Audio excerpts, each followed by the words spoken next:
Hello dear students, welcome back to my channel physics SPC. Moving charges and magnetism का एक question. A charge Q is uniformly spread on thin ring of radius capital R. The ring rotate about its axis with uniform frequency f hertz. The magnitude of magnetic induction at the center of the ring is. Solution. सबसे पहले एक ring बनाइए, एक circular ring बना लीजिए इस तरीके से।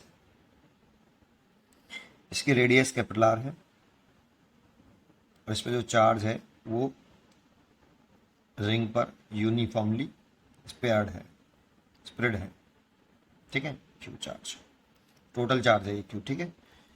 और रिंग को इसकी एक्सेस के अबाउट यहां से मान लो ऐसे घुमाया जा रहा है ओमेगा से, या एफ फ्रिक्वेंसी से कह सकते हो। ओमेगा बराबर 2 पाई एफ फ्रिक्वेंसी होता है, ठीक है। घुमाया जा रहा है। The magnitude of magnetic induction at the centre. जानते हो जब ये इस रिंग को घुमाएंगे, रिंग को अगर हम इस एक्सिस के अबाउट इस तरह से घुमाएंगे तो किसी एक जगह को, जैसे इसी जगह को, एक कंप्लीट रोटेशन में कितना चार्ज क्रॉस करेगा? तो क्यू चार्ज क्रॉस करेगा। सोचो अगर हम यहाँ इसको देखें और एक कंप्लीट रोटेशन करते हैं इस रिंग को, ऐसे ऐसे पूरा एक चक्कर लगा दें, तो पूरा एक चक्कर लगाने में इस एक जगह को कितना चार्ज क्रॉस कर जाएगा कैपिटल टी टाइम में? तो क्यू चार्ज क्रॉस कर जाएगा। इसीलिए इफेक्टिव करंट, जब ये चार्ज इसे घुमाओगे तो एक मूविंग चार्ज एक इफेक्टिव करंट जनरेट करता है,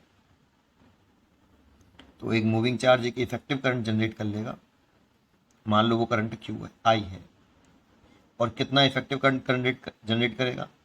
तो आई बराबर क्यू ओवर कैपिटल टी। मैंने वन रोटेशन में लिखा है, एक कंप्लीट रोटेशन में ही आपका किसी एक जगह को कितना चार्ज क्रॉस करेगा, कैपिटल क्यू स्मॉल क्यू करेगा, इसलिए ऐसे लिखा।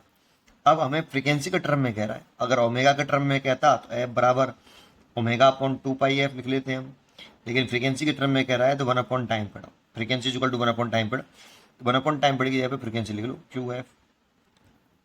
अब सेंटर पर मैग्नेटिक फील्ड का फॉर्मूला आना चाहिए। कोई करंट कैरिंग लूप हो, सर्कुलर लूप, उसके सेंटर पर जो मैग्नेटिक फील्ड होता है B equal to mu naught upon 4 pi 2 pi I over radius.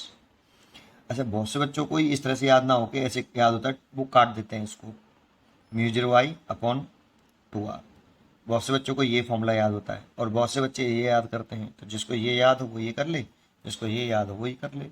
बस यहाँ पे आई की वैल्यू पुट करनी है, बी खत्म। इजी क्वेश्चन है काफ़ी। म्यू 0.2 आर, आई की वैल्यू क्यू है, यही आंसर हो गया। इजी था काफ़ी। तो म्यू 0 क्यू है बटे 2 R, C choice is correct. पढ़ते रहिए और खुश रहिए। Thank you.